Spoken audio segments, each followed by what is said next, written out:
Quotes from Black, Indigenous, disabled communities' collective response to HarperCollins HarperOne and Ijeoma Oluo's book, Be a Revolution. Select quotes from a 9-page collective response sent to HarperCollins HarperOne attorneys and editors on June 30th, 2024, from profiled people, families, organizations, and our elders.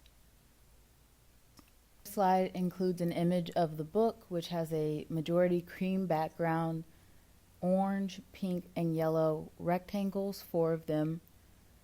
The information: New York Times bestselling author of So You Want to Talk About Race, Ijeoma Oluo. Be a Revolution: How Everyday People Are Fighting Oppression and Changing the World, and How You Can Too. There is a QR code to the right of the image of the book, which is bit.ly/pull-BA-revolution. No spaces, no caps. Access info can be found there, including audio and visual information.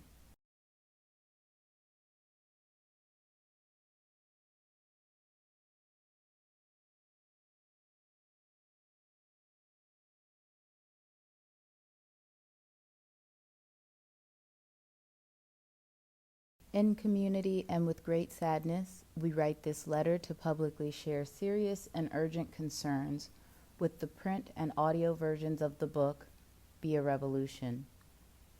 The author, Ijeoma Oluo, gathered and shared information without full transparency, fact and/or cross-checking, informed consent, access, or even notice. The book contains countless disclosures, falsehoods, and misrepresentations, many of which present real and current safety and other risks to people profiled and named.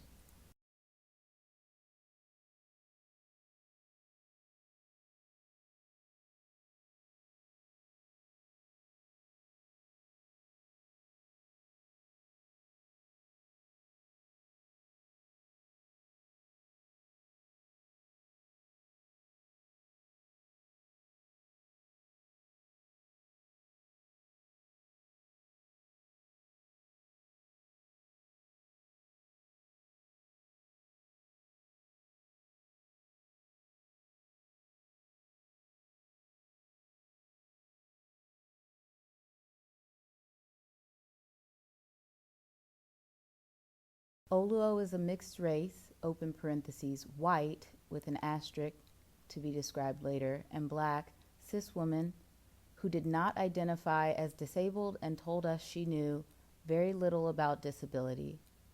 We are politically lifelong disabled Black, Indigenous authors, artists, attorneys, organizers, professors, griots, regarded as experts, in quotes, because of decades of study and work. Yet, Oluo miswrote over and HarperOne published about us without so much as notifying us, our communities, organizations, or elders. She asked disabled people for conversations to help her develop, open quotes, one of the chapters, close quotes, on race and disability in the context of our work, noting that, open quotes, conversations could be as brief as about a half hour or so, close quotes. We understood the scope to be limited to a chapter focused on the work, and either directly asked for and/or very reasonably thought we'd have a chance to review our few potential quotes prior to publication.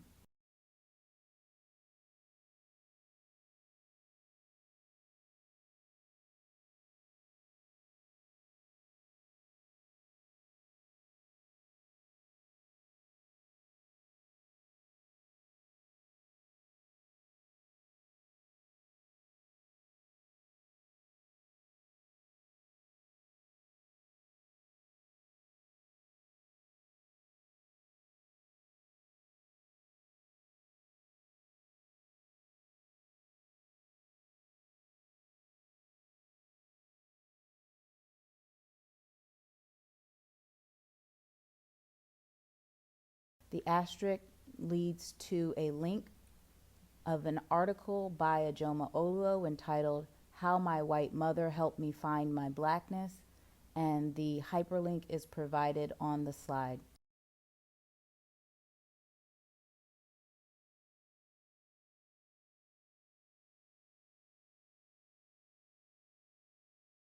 Oluo requested and set the tone for very casual, short, intimate, community-based conversations, not formal on-the-record interviews. Oluo also did not provide any of us questions to prepare before the conversations or drafts for review before publication, not even to those of us with disability, language, communication, or AAC access needs. As a point of reference, AAC stands for Augmentative and Alternative Communication. Despite Oluo creating conditions for language, conversation, disclosures not suitable for audiences outside herself with interviews, she radically repurposed, open quote, very organic, close quote, private conversations meant for a single chapter into, open quote, intimate first-person interviews, close quotes, of almost all disabled interviewees as individuals.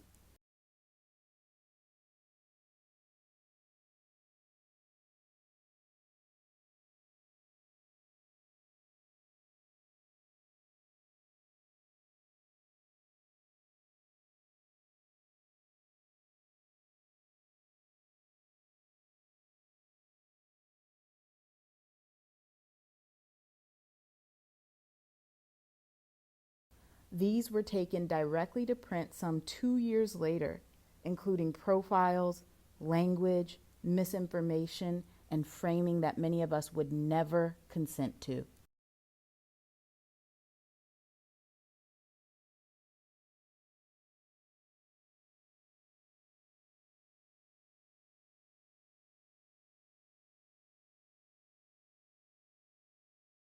Disturbingly, primary signatories and others profiled did not see anything contributed from or about us, our loved ones, work, thought, or communities prior to publication.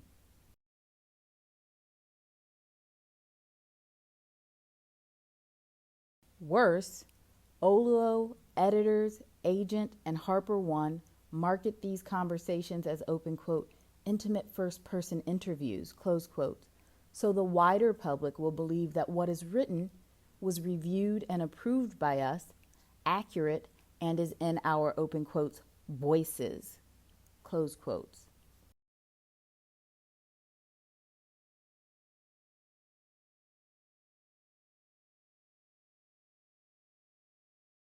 Disabled interviewees first learned we were profiled when and if we received our books. We did not consent to profiles because we did not even know we had profiles.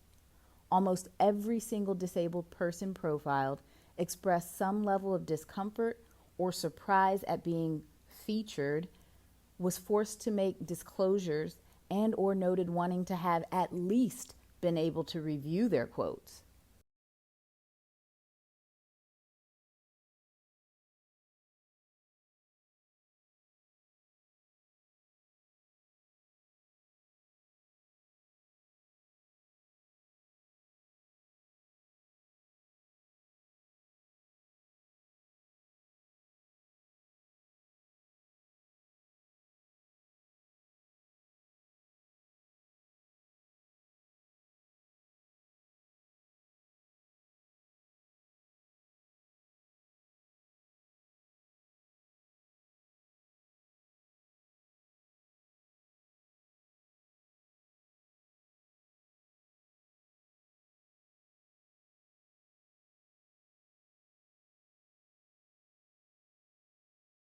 In early February 2024, one of us urgently communicated serious concerns about consent, privacy, and misrepresentation to Oluo and HarperOne.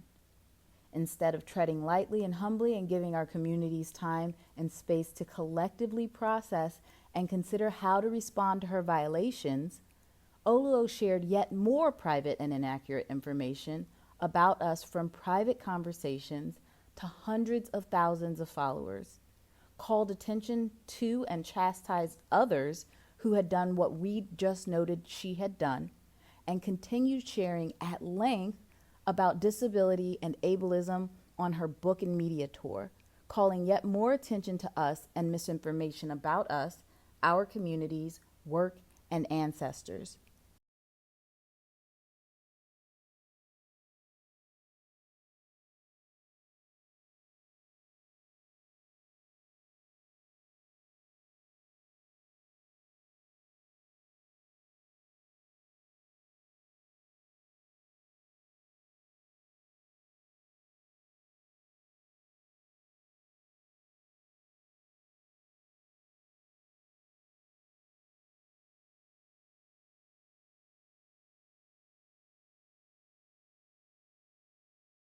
Had HarperOne and Oluo immediately checked with others profiled, they would have easily and quickly discovered the scope and gravity of this breach and could have immediately begun harm reduction.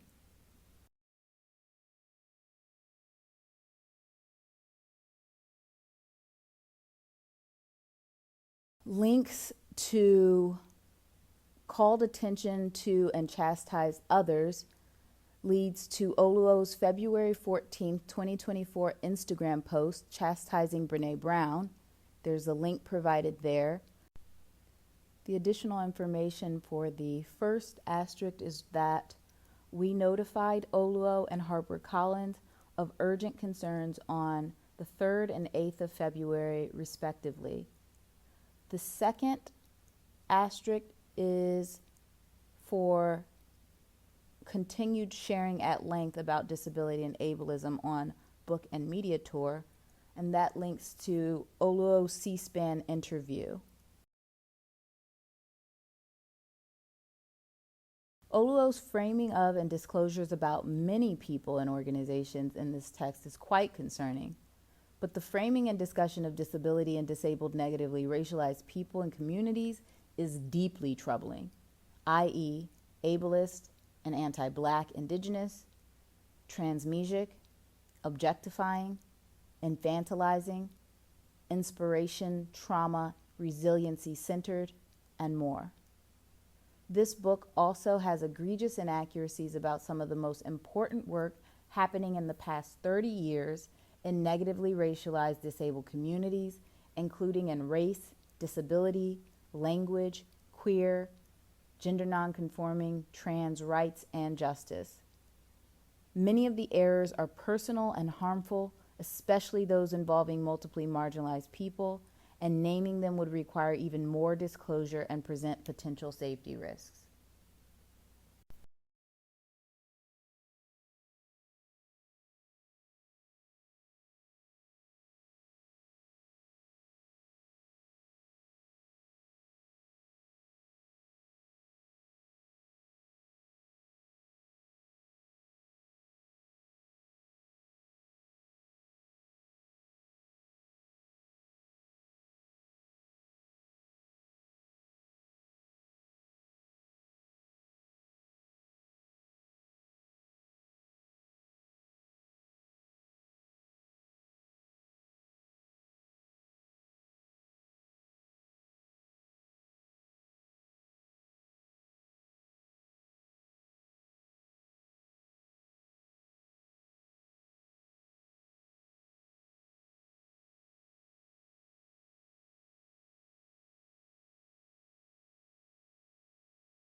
In the author's note for Be a Revolution, Oluo writes, "We have the right to define ourselves, and the removal of that right is one of the strongest tools of oppression," close quotes.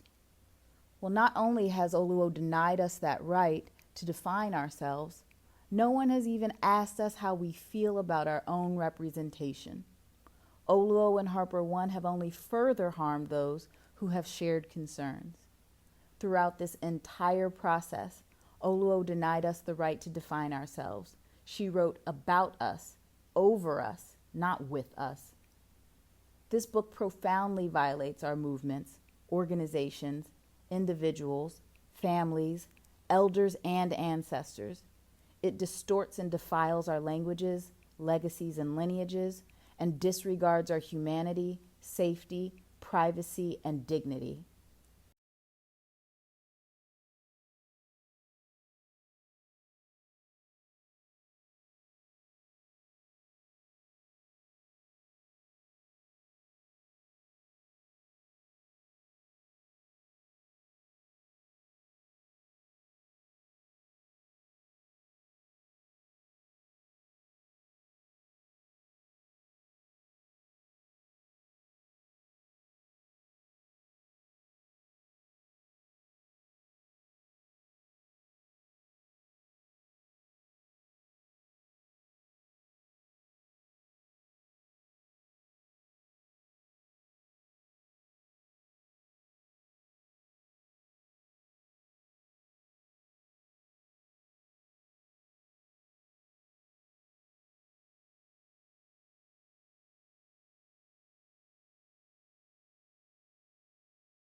Even now, strangers, including lawyers, are poring over conversations that Oluo promised, open quote, movement leaders, close quotes, were confidential community-based conversations that we ourselves have not even seen and or read.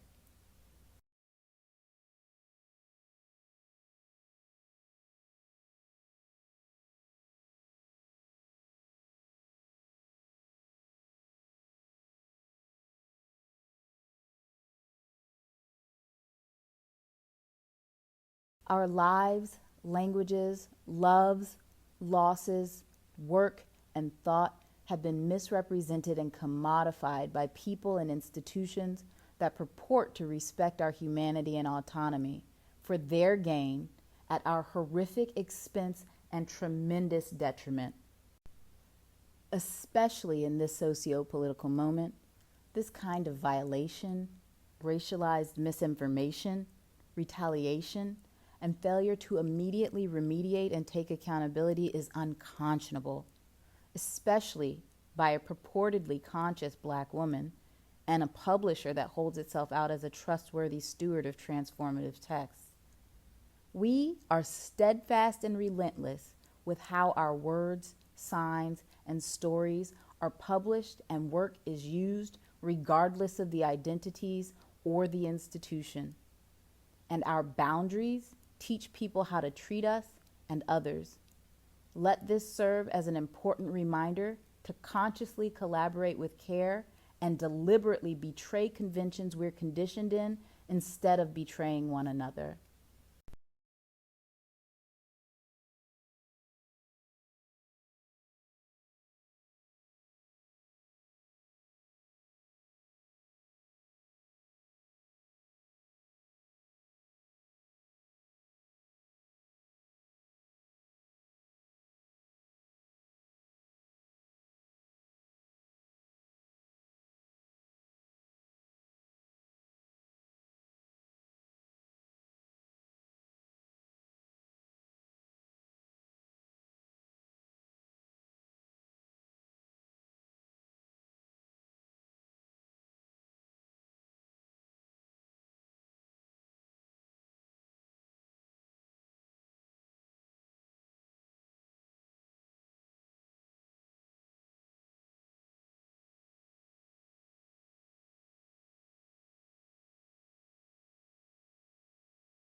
Slide 10 is the signatory page.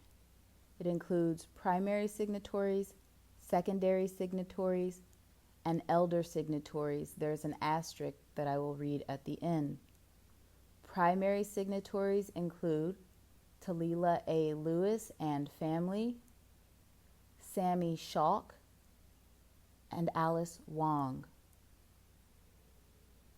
Secondary signatures include 3 misrepresented families, 1 misrepresented disabled person, and 7 signatories on behalf of the following 3 misrepresented organizations and or collectives: HEARD, the Harriet Tubman Collective, and hashtag Disability Solidarity.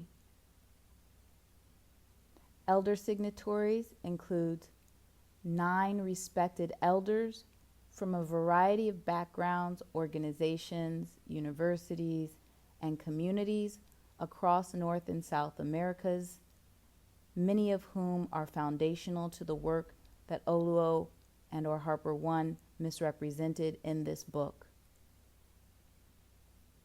The asterisk at the end says,